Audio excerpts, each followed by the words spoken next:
예순이 되던 해봄이었습니다. 퇴직하고 석 달째. 아침에 눈을 떠도 갈 곳이 없었습니다. 출근길에 마시던 커피는 그대로인데 갈 곳만 사라진 느낌이었습니다. TV를 켜도 재미가 없고 뉴스가 끝나면 화면만 멍하니 바라보게 되더군요. 친구들에게 전화를 하면 나중에 보자, 요즘 바쁘다는 말이 돌아왔습니다. 어느 순간부터 저는 바쁨이 부러워졌습니다. 그때 저는 휴대폰을 들고 검색창에 이렇게 쳤습니다. 60대 자격증, 노후 준비 자격증, 중장년 유망 자격증. 화면에는 수십 개의 기사와 영상이 쏟아졌습니다. 드론, 지게차, 전기기능사, 주택관리사, 다들 한 목소리였습니다. 따기만 하면 취업 보장. 평생 굶지 않는 자격증. 솔직히 말하면 저는 그 말을 믿고 싶었습니다. 그래서 학원에 등록했고, 교재를 샀고, 새벽까지 문제를 풀었습니다. 1년이 지나 학원비로 300만 원을 썼지만 제 삶은 크게 달라지지 않았습니다. 자격증은 손에 쥐었는데 일자리는 제 앞에 없었습니다. 그때 깨달았습니다. 광고와 현실은 다르다는 것을요. 안녕하세요. 슬기로운 사람을 찾아주신 여러분. 저는 올해 60이고 지난 15년 동안 중장년 분들의 노후 상담을 해왔습니다. 자격증을 땄는데도 일자리가 없어 좌절하는 분, 학원 광고에 속아 돈만 날린 분, 이 나이에 뭘 해야 합니까라며 한숨 쉬는 분들을 수없이 만났습니다. 오늘 드릴 이야기는 희망 고문이 아닙니다. 냉정하지만 정직한 현실입니다. 그리고 그 현실 속에서도 우리가 실제로 선택할 수 있는 길이 무엇인지 지금부터 함께 찾아보겠습니다. 끝까지 들으시면 내일부터 무엇을 해야 할지 조금은 선명해지실 겁니다. 시작과 함께 구독과 좋아요를 눌러주세요. 삶에 도움이 되는 영상을 더 빠르게 받아보실 수 있습니다. 바로 시작하겠습니다. 왜 60대는 자격증에 매달리게 되는가? 퇴직 후 처음 한두 달은 괜찮았습니다. 이제 좀 쉬어도 되겠지. 그동안 고생했으니까. 아침에 늦게 일어나고 낮에 산책도 하고 밀린 드라마도 몰아봤습니다. 사람들은 이 시간을 퇴직 허니문 기간이라고 부릅니다. 그런데 석 달쯤 지나자 이상한 기분이 들기 시작했습니다. 아침에 눈을 떠도 오늘 할 일이 떠오르지 않습니다. TV를 켜도 재미가 없고 하루가 왜 이렇게 긴지 모르겠습니다. 그리고 6달쯤 되면 많은 분들이 심리적으로 바닥을 칩니다. 특히 남성분들이 더 그렇습니다. 나는 이제 뭐 하는 사람이지? 회사 다닐 때는 명함이 있었는데 지금의 나는 뭐라고 설명해야 하지? 여기에 돈 걱정이 더해집니다. 국민연금 한 달에 얼마나 받으십니까? 평균이 60만 원에서 70만 원 정도입니다. 정년까지 꼬박꼬박 납부해도 100만 원 남짓입니다. 퇴직금은 어떻습니까? 생각보다 훨씬 빨리 줄어듭니다. 자식 결혼자금, 전세 보증금, 손주 돌봄 비용, 갑자기 찾아오는 병원비까지. 통계를 보면 노후 부부가 적정하게 살려면 월 300만 원 정도가 필요하다고 합니다. 1인 가구도 200만 원은 필요합니다. 하지만 현실은 그 절반도 안 되는 경우가 많습니다. 그래서 우리는 다시 일을 생각하게 됩니다. 그리고 바로 그 순간 자격증이라는 단어에 마음이 흔들립니다. 뭔가 하나만 따면 다시 쓸모 있는 사람이 될 것 같고 다시 사회와 연결될 것 같고 아침에 일어날 이유가 생길 것 같기 때문입니다. 하지만 여기서 중요한 질문이 하나 있습니다. 과연 우리에게 필요한 일은 어떤 일일까요? 30대, 40대가 찾는 일과 같은 일일까요? 연봉, 직함, 성과 중심의 일일까요? 아닙니다. 60대 이후의 일은 전혀 다른 기준이 필요합니다. 이 기준을 먼저 이해하지 않으면 자격증은 시작부터 잘못된 방향으로 가게 됩니다. 다음 장에서는 60대에게 정말 필요한 일의 정체에 대해 이야기해 보겠습니다.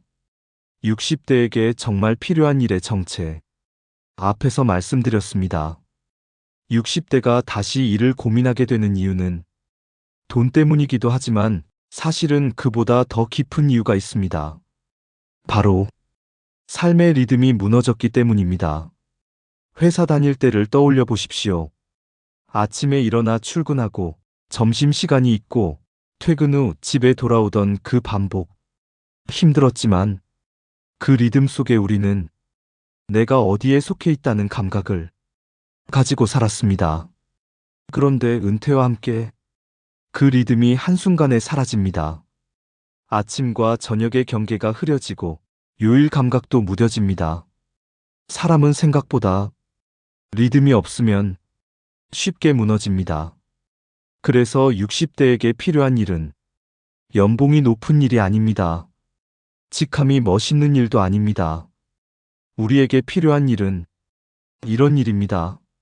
주 3일에서 4일 정도, 하루 4시간에서 6시간 정도, 월 50만 원에서 100만 원 정도. 집에서 너무 멀지 않고 사람과 심하게 부딪히지 않고 몸을 혹사시키지 않는 일. 그리고 무엇보다 중요한 것, 아침에 눈을 떴을 때 오늘은 나갈 날이구나 라고 말할 수 있는 일입니다. 이 한마디가 사람을 다시 살게 합니다. 60대 이후의 일은 연봉이 아니라 리듬입니다. 직함이 아니라 관계입니다. 성공이 아니라 일상 유지입니다. 이걸 이해하지 못하면 자격증을 고를 때 반드시 실수하게 됩니다. 많은 분들이 그래도 돈은 좀 벌어야죠 라고 말씀하십니다. 맞는 말입니다. 하지만 무리해서 번 돈은 병원비로 다시 나갑니다. 스트레스로 번 돈은 건강을 깎아먹습니다.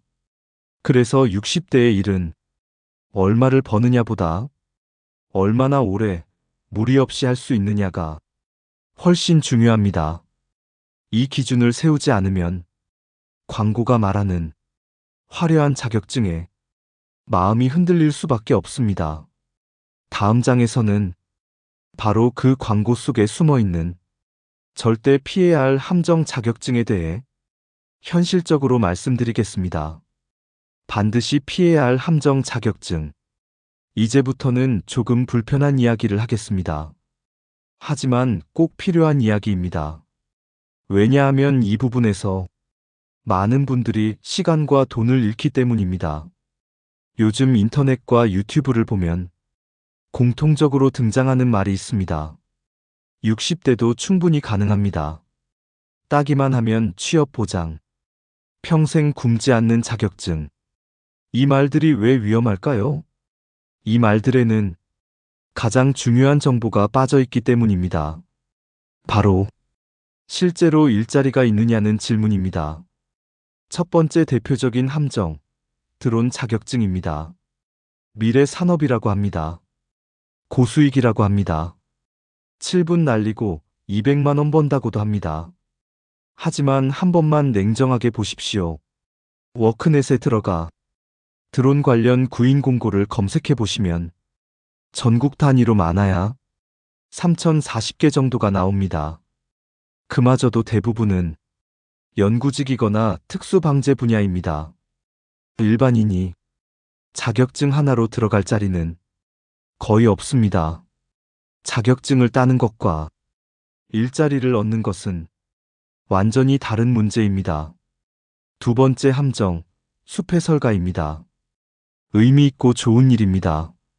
자연 속에서 사람을 만나는 일, 분명 가치 있습니다. 하지만 이걸 돈을 벌기 위한 일로 생각하면 현실과 크게 부딪힙니다. 대부분 비정기이고 하루 일당 5만 원 수준인 경우가 많습니다. 생활비를 책임질 수 있는 일은 아닙니다. 세 번째, 병원 코디네이터, 주거복지사, 생활지원사입니다. 광고는 정말 많습니다. 하지만 실제 구인 공고는 거의 없습니다. 이런 자격증들의 공통점은 자격증 시장은 크지만 일자리 시장은 작다는 것입니다. 이건 취업을 위한 자격증이 아니라 교육 상품에 가까운 경우가 많습니다. 그래서 제가 드리고 싶은 가장 중요한 기준은 이것입니다.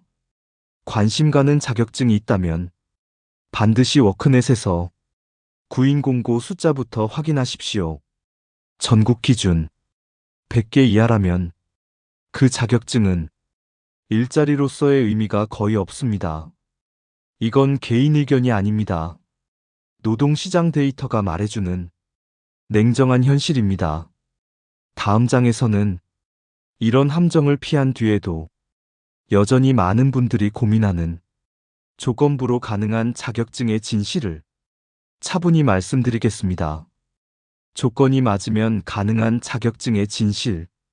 앞에서 말씀드린 함정 자격증을 피했다고 해서 모든 문제가 해결되는 것은 아닙니다. 그 다음 단계가 있습니다. 바로 조건부 자격증입니다. 이 자격증들은 누군가에게는 현실적인 선택이 되지만 누군가에게는 또 다른 좌절이 될 수 있습니다. 그래서 더 신중해야 합니다. 첫 번째로 많이들 고민하시는 것이 지게차와 굴삭기 자격증입니다. 워크넷에 검색해보면 구인 공고가 정말 많이 뜹니다. 그래서 이것만 따면 되겠다 생각하게 됩니다. 하지만 여기서 중요한 현실이 있습니다. 자격증을 딴다고 해서 바로 취업이 되는 것은 아닙니다. 지게차와 굴삭기는 중장비입니다. 사고가 나면 큰일이 납니다. 그래서 고용주 입장에서는 경험 있는 40대, 50대를 선호합니다. 60대 신입에게 기회를 주는 곳은 많지 않습니다. 처음 들어갈 수 있는 곳은 대체로 고물상이나 재활용 업체처럼 근무 환경이 쉽지 않은 곳입니다. 급여도 최저임금 수준에서 크게 벗어나지 않습니다. 몇 년간 버텨서 경력을 쌓으면 나아질 수는 있지만 60대의 그 과정을 감당하기는 솔직히 쉽지 않습니다. 두 번째는 요양보호사입니다. 일자리는 많습니다. 구인 공고도 수천 개가 뜹니다. 취업 자체만 놓고 보면 확실히 문은 열려 있습니다. 하지만 실제로 오래 하시는 분은 많지 않습니다. 체력적으로 힘들고 감정 소모도 큽니다. 누군가의 삶을 돌본다는 것은 생각보다 훨씬 무거운 일입니다. 가끔은 돌봄을 넘어 집안일까지 요구받는 경우도 있습니다. 그래서 요양보호사는 단기적인 선택이나 소명의식이 있는 분에게는 가능하지만 장기적인 노후 밥벌이로는 신중해야 합니다. 세 번째는 주택관리사입니다. 사무직 출신 분들이 가장 많이 관심을 갖는 자격증입니다. 늦은 나이까지 일할 수 있다는 말도 자주 듣습니다. 이 말은 맞습니다. 하지만 중요한 오해가 하나 있습니다. 늦은 나이까지 일할 수 있다는 것과 늦은 나이에 진입할 수 있다는 것은 완전히 다릅니다. 55세에서 60세라면 지금이 골든타임입니다. 하지만 이미 65세를 넘기셨다면 진입은 매우 어렵습니다. 이것이 조건부 자격증의 현실입니다. 다음 장에서는 이 모든 조건을 고려했을 때 60대도 실제로 가능한 현실 카드를 정리해서 말씀드리겠습니다. 60대도 실제로 가능한 현실 카드. 이제부터가 정말 중요한 이야기입니다. 지금까지는 피해야 할 것, 조건이 맞아야 할 것을 말씀드렸습니다. 이제는 그래서 60대인 나는 뭘 할 수 있습니까? 이 질문에 답을 드릴 차례입니다. 15년 동안 노후 상담을 하며 제가 실제로 가장 많이 본 선택, 그리고 비교적 오래 이어지는 선택이 바로 이 세 가지입니다. 첫 번째, 전기기능사, 시설관리입니다. 전기 관련 자격증은 국가기술 자격증 중에서도 항상 상위권에 있습니다. 이유는 간단합니다. 일자리가 많기 때문입니다. 전기 일은 크게 전기공사와 시설관리로 나뉩니다. 공사 쪽은 체력 소모가 커 60대에게는 쉽지 않습니다. 하지만 시설 관리 쪽은 다릅니다. 아파트, 건물, 공공시설이 전기 설비를 점검하고 관리하는 일입니다. 초임은 대부분 최저임금 수준입니다. 하지만 경력이 쌓이면 급여는 분명히 올라갑니다. 그리고 무엇보다 이 일은 앞으로 10년, 20년 사라질 가능성이 거의 없습니다. AI가 발전해도 전기시설은 사람이 관리해야 합니다. 두 번째, 사회복지사입니다. 워크넷에 검색하면 전국적으로 수천 개의 구인 공고가 나옵니다. 자격증 취득도 비교적 접근성이 좋습니다. 온라인 수업과 실습을 병행하면 1년 안에 취득이 가능합니다. 다만 두 가지는 꼭 필요합니다. 운전면허, 그리고 기본적인 컴퓨터 사용 능력. 사회복지사의 장점은 정규직뿐 아니라 파트타임, 시간제 일자리도 많다는 점입니다. 주 3일, 하루 4시간 근무도 가능합니다. 60대 초반까지는 충분히 현실적인 선택입니다. 세 번째, 조경기능사입니다. 이 선택은 체력이 받쳐주는 분에게만 해당됩니다. 야외에서 몸을 쓰는 일이지만 사무직만 하다가 오히려 변화를 원하시는 분들에게는 의외로 맞는 경우도 있습니다. 다만 반드시 기억하셔야 합니다. 생각보다 힘듭니다. 그래서 시작 전에 짧게라도 현장을 경험해 보는 것이 꼭 필요합니다. 이 세 가지가 제가 상담 현장에서 가장 많이 본 60대의 현실 카드입니다. 다음 장에서는 이 카드들을 나이 대별로 어떻게 선택해야 하는지, 55세와 65세는 왜 완전히 다른 전략이 필요한지 정리해 드리겠습니다. 나이 대별 전략, 55세와 65세는 다른 게임입니다. 여기까지 들으셨다면 이제 한 가지는 분명해졌을 겁니다. 자격증 선택에는 정답이 있는 게 아니라 나이에 맞는 전략이 있다는 사실입니다. 많은 분들이 지금 시작해도 되겠습니까? 라고 묻습니다. 이 질문에 답하려면 먼저 나이를 나눠서 봐야 합니다. 55세와 65세는 완전히 다른 게임입니다. 먼저 55세에서 60세 사이라면 지금이 마지막 준비 구간입니다. 이 시기를 어떻게 쓰느냐에 따라 65세 이후의 삶이 완전히 달라집니다. 이 나이대에는 조금 힘들어도 앞으로 오래 갈 수 있는 자격증을 선택해야 합니다. 전기기능사에서 시작해 산업기사, 기사까지 이어지는 전기계열, 주택관리사, 사회복지사 같은 자격증이 여기에 해당합니다. 지금 이 3년을 투자하면 60대 초반에 취업이 가능하고 그 경력으로 60대 후반까지 일할 수 있습니다. 이 시기의 노력은 미래의 내가 가장 고마워할 선택이 됩니다. 반면 65세 전후라면 목표를 바꿔야 합니다.